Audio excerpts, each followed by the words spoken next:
Olá, tá começando mais um Trilhas do Nordeste. Eu sou a Helena Dias e aqui você encontra pautas, histórias e personalidades nordestinas sempre com o olhar do povo. Reportagens e entrevistas que falam sobre o Nordeste e dão evidência às nossas narrativas de resistência, fartura e solidariedade. Vem comigo!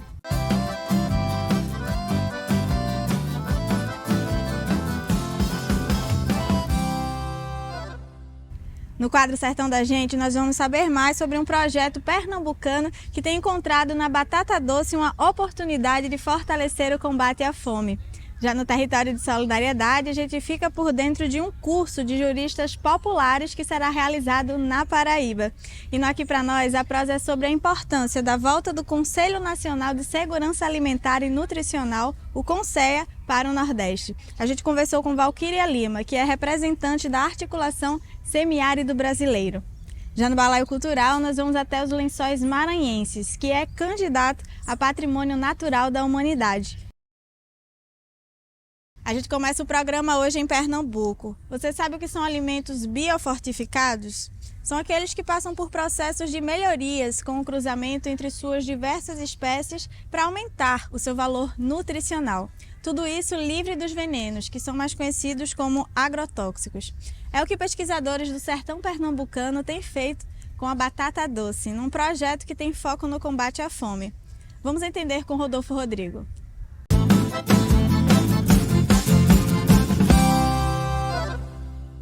Nos últimos anos, a batata doce biofortificada tem se destacado como uma cultura promissora para melhorar a segurança alimentar e nutricional das populações mais vulneráveis em várias regiões. No sertão de Pernambuco, esse alimento milenar tem sido usado como uma estratégia para combater a pobreza extrema. As ações fazem parte do projeto Nas Ramas da Esperança, que foi criado em 2010 por professores do Instituto Federal do Sertão, em Petrolina. O objetivo é fornecer sementes e assistência técnica aos agricultores locais para cultivar a batata doce biofortificada, a fim de aumentar a renda e melhorar a qualidade de vida das populações mais carentes. Esse grupo de pesquisadores trabalha no cruzamento de espécies vegetais, na busca pelo enriquecimento desses alimentos. E o que é que a gente busca com isso? A superação da fome oculta, né? O que é a fome oculta nesse instante? As pessoas elas podem se alimentar de uma determinada quantidade de alimentos e não adquirir nessa alimentação o quantitativo de nutrientes ideal para o seu crescimento, o seu desenvolvimento. E esse alimento biofortificado é um alimento enriquecido com vitaminas e minerais e vem justamente para preencher essas lacunas, porque ele agrega, né, uma composição maior de ferro, de zinco, né, e principalmente de vitamina A, que é uma das principais carências na dieta alimentar da nossa região. Como explicou o professor Herbes, a batata doce biofortificada é um alimento que passa por um processo de melhoramento genético para aumentar a quantidade de nutrientes essenciais como ferro e zinco em sua composição. Essa variedade de batata doce tem um valor nutricional maior do que as variedades convencionais, tornando seu consumo uma importante alternativa para melhorar a segurança alimentar e nutricional de populações vulneráveis. Somente em 2021, mais de 100 mil ramas de batata doce biofortificada foram distribuídas aos agricultores da região, o que, sem dúvida, contribui no aumento da produção local de alimentos nutritivos e a melhorar a segurança alimentar das famílias envolvidas. Foi um sucesso tão grande que hoje o povo, quando falta, o povo fica pensando, cadê, Marlene, aquelas batatas?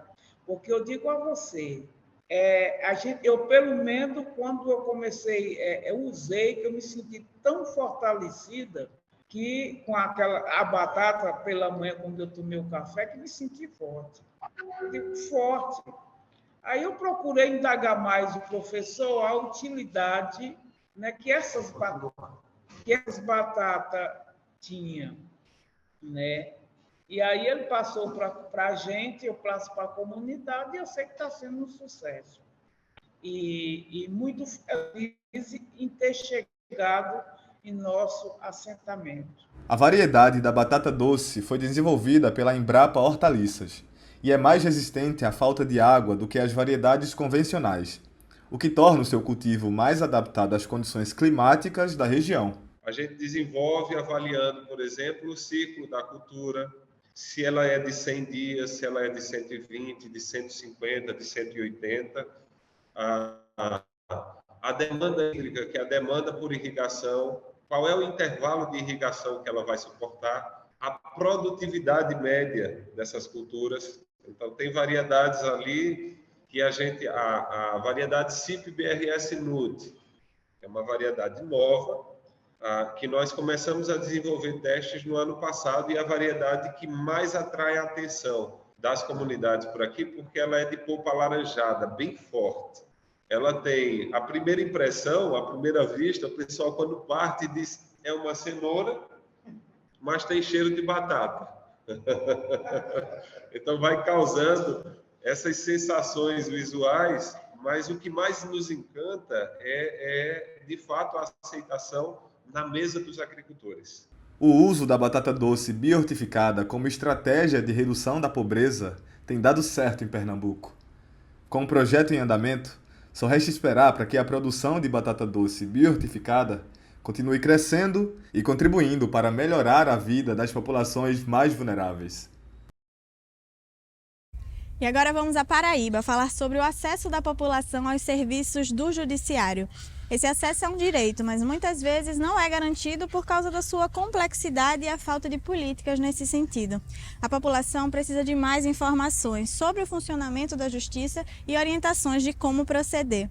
É pensando nisso que uma organização no estado paraibano está com inscrições abertas para um curso de juristas populares. Vamos saber mais.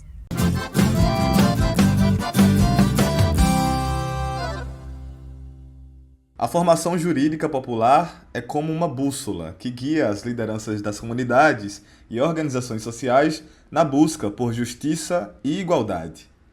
É um instrumento que orienta e empodera, permitindo que essas pessoas possam acessar o conhecimento jurídico necessário para lidar com situações do dia a dia e defender seus direitos. Nesse sentido, a Fundação de Defesa dos Direitos Humanos Margarida Maria Alves e o Serviço de Educação Popular, SEDUP, estão oferecendo um curso de formação de juristas populares no centro da cidade de Guarabira, na Paraíba. O curso de formação surgiu em 1999 como uma ação da Fundação para tentar dar acesso à justiça, principalmente para movimentos sociais, principalmente para outras entidades da sociedade civil, para lideranças comunitárias, né, para que elas pudessem ter esse conhecimento que muitas vezes não se tem acesso, né? Muitas pessoas não chegam a ter acesso a ele, e muitas vezes as pessoas não chegam nem a chegar à universidade, por exemplo, para poder ter acesso a esse conhecimento.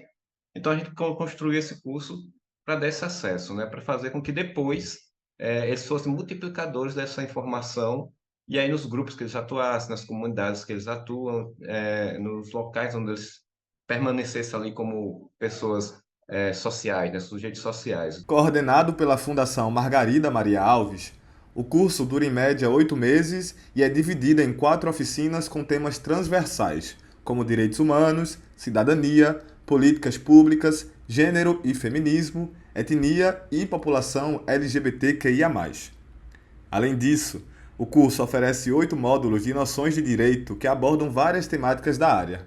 Para quem participa, é uma oportunidade única de aprender e de se capacitar para lidar com situações diárias. Que assim, não é um curso como fosse um cursinho para concurso, né?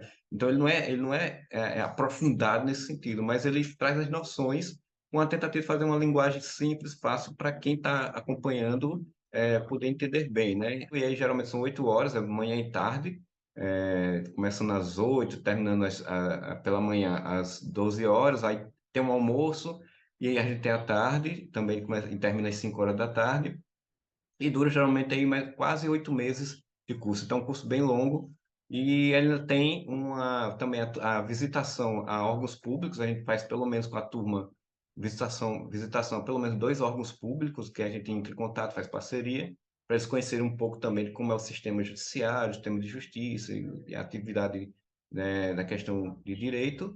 E também a gente faz o que a gente chama de uma ciranda de direitos, que é uma ciranda onde a gente vai fazer serviços sociais, né? No caso, A gente, às vezes, consegue algumas parcerias com o governo do estado, com algum governo municipal, para levar, por exemplo, fazer impressão de documentação, IRG, CPF em alguma comunidade, levar entidades que façam serviço de saúde, teste de glicemia, a oferição de pressão, outras atividades, e junto disso, os cursistas da turma vigente, eles fazem um banco lá para tirar dúvidas das pessoas da comunidade sobre questões de direito. O curso conta com o apoio financeiro da organização alemã Misério, que é parceira da Fundação, e todas as atividades e o material didático são gratuitos para os cursistas.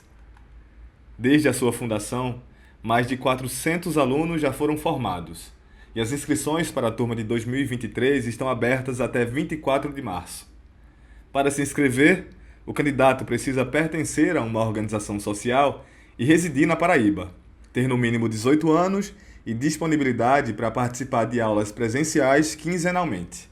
A formação jurídico popular para lideranças das comunidades e organizações sociais tem a finalidade de multiplicar os conhecimentos jurídicos e promover o acesso à justiça em locais onde esse acesso é dificultado.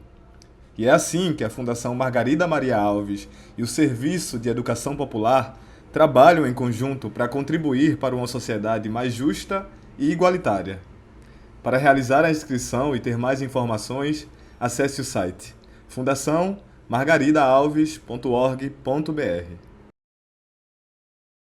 Agora estamos no Rio Grande do Norte. A gente conversou com Valquíria Lima, que é representante da Articulação Semiárido Brasileiro no Conselho Nacional de Segurança Alimentar e Nutricional, o CONSEA. Conselho que voltou a existir recentemente como uma das medidas primeiras de combate à fome e reestruturação do país no atual governo Lula. A gente tem acompanhado nos noticiários a repercussão da volta do Conselho e vamos prosear sobre a sua importância para o Nordeste. Conselhos são espaços que reúnem diversas representações da sociedade civil para refletir e propor orientações para diversos temas. Uma ótima ferramenta para garantir a participação do povo no governo, por exemplo. Vamos assistir à entrevista.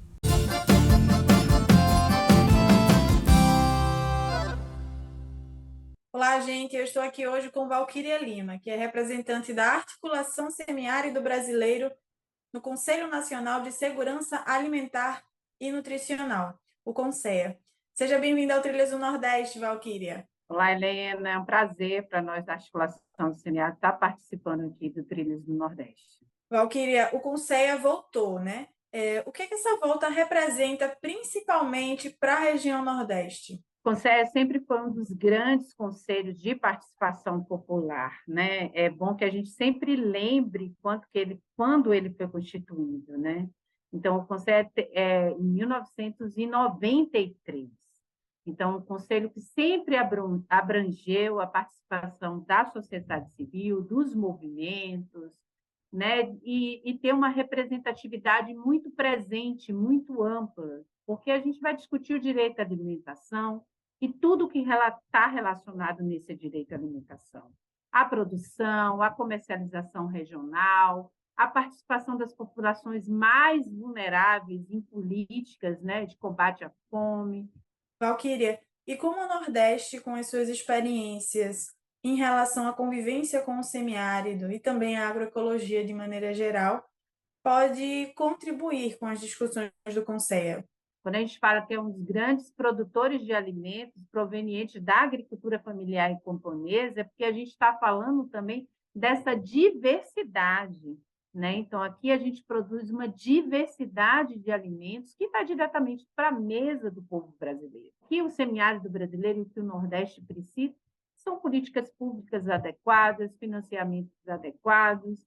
Nós, a Articulação do Semiárido, temos trabalhado muito na perspectiva de a água é fundamental para a produção de alimentos no semiárido brasileiro e no Nordeste.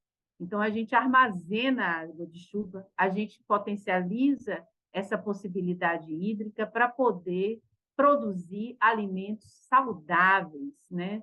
Que é o alimento que a agricultura familiar e camponesa oferece à população brasileira. Valquíria, a gente está vivendo um processo de agravamento da fome, né? E também um período pós-pandêmico, que tem relação direta com isso.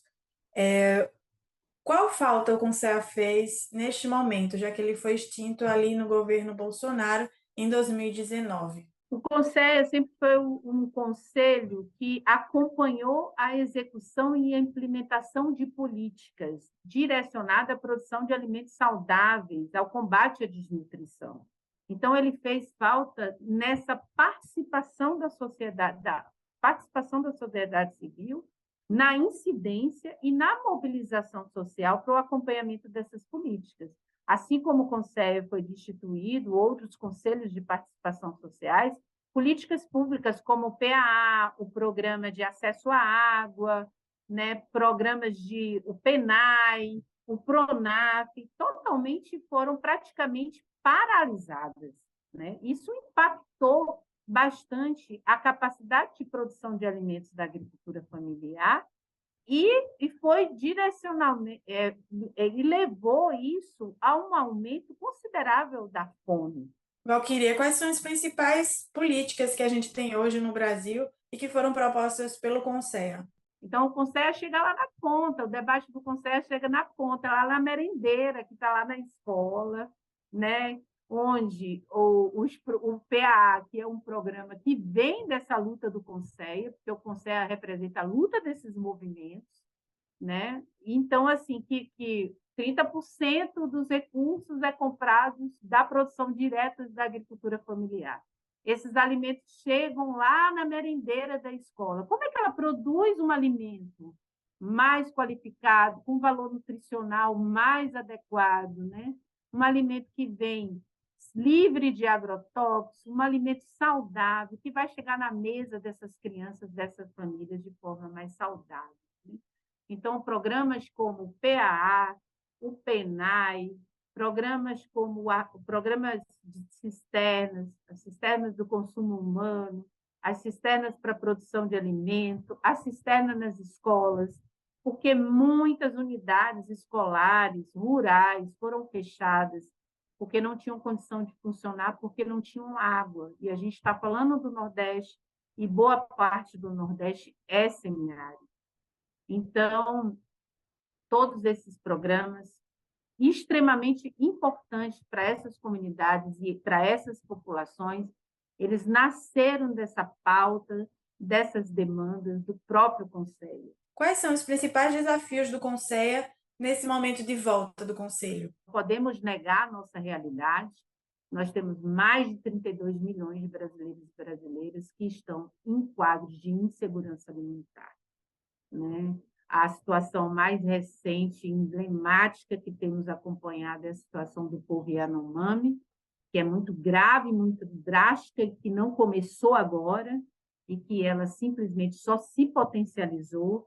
E isso a gente pode dizer que é isso que a gente quer combater, né? Esse desleixo a essa situação do quadro de insegurança alimentar dessas famílias. Valquíria, a gente agradece a sua participação aqui no Trilhas do Nordeste e até a próxima. Muito obrigada, até a próxima.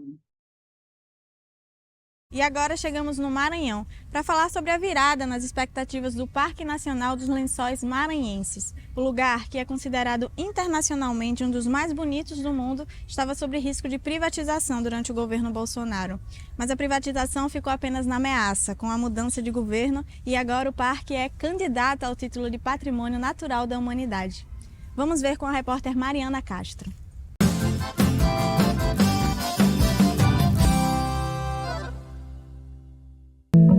Localizado a cerca de 250 quilômetros da capital São Luís, o Parque Nacional dos Lençóis Maranhenses impressiona pela beleza de dunas de areia que lembram um deserto, mas com lagoas azuis formadas pelas águas da chuva. A região tem chamado a atenção por ser um dos 7 concorrentes brasileiros ao título de Patrimônio Natural da Humanidade. Na área de 155 mil hectares, além das belezas das dunas, vivem cerca de 700 famílias, consideradas guardiãs e protetoras do meio ambiente. Hoje em dia são cerca de 700 famílias que moram no entorno do parque e através delas a gente observa que os Lençóis Maranhenses não é um deserto, e sim uma diversidade de vidas em harmonia, a relação do homem com a natureza. Então, conquistar o título Patrimônio Natural da Humanidade é fortalecer a nível mundial a conservação desse lugar, o bem-estar dessas comunidades e o desenvolvimento de um turismo sustentável. Em geral, são sertanejos que foram habitando a região por causa da fartura de água e comida, e hoje vivem em harmonia com a natureza, conscientes do papel de preservação e manutenção da cultura local. São famílias que vivem historicamente na região e o modo de viver das comunidades fazem delas as protetoras do meio ambiente e conservadoras da natureza. Elas são as pessoas que preservam o Parque Nacional dos Lençóis Maranhenses. Né? Elas vivem das práticas da pesca artesanal, né? Da criação de animais como galinha, bode, do modo de fazer farinha da forma rudimentar, né? Do artesanato da fibra do buriti e também do turismo. Maior campo de dunas da América do Sul, o parque é uma unidade de conservação federal, gerida pelo Instituto Chico Mendes de Conservação da Biodiversidade, o ICMBio, vinculado ao Ministério do Meio Ambiente, e que esteve sob risco de privatização durante o governo Bolsonaro. Para a gestão do parque, o título seria o reconhecimento daquilo que já se tem garantia. O parque é um patrimônio da humanidade, que precisa ser valorizado e preservado. É a única coisa que falta ao parque, é o reconhecimento, porque que ele pertence à humanidade, isso aí já é consciência mundial, de que ele pertence à comunidade internacional. Ele é um patrimônio internacional que nós devemos preservar para que outras gerações de filhos e netos venham usufruir do que nós usufruímos hoje. Dentro do parque, os moradores se destacam na produção de artesanato da fibra de buriti e da culinária regional.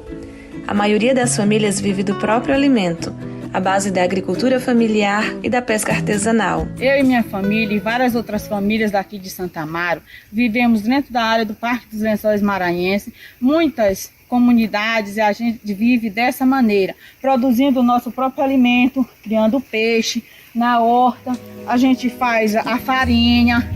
De braços abertos para a recepção de turistas, os moradores das comunidades que compõem o parque alertam para o respeito aos modos de vida tradicionais. O Parque dos Lençóis Maranhenses, para mim, representa muitas coisas boas, como forma da natureza, renda para as pessoas, porque através dos turistas eles vêm para cá, traz renda para as pessoas.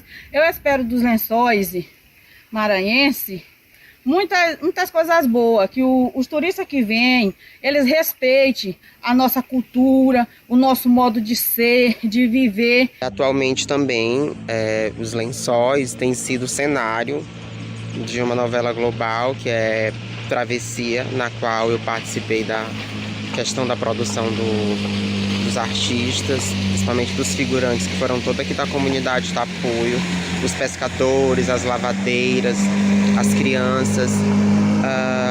Então, nós estamos na mídia, mas a gente não quer perder a nossa identidade local, o nosso modo cultural de fazer a arte.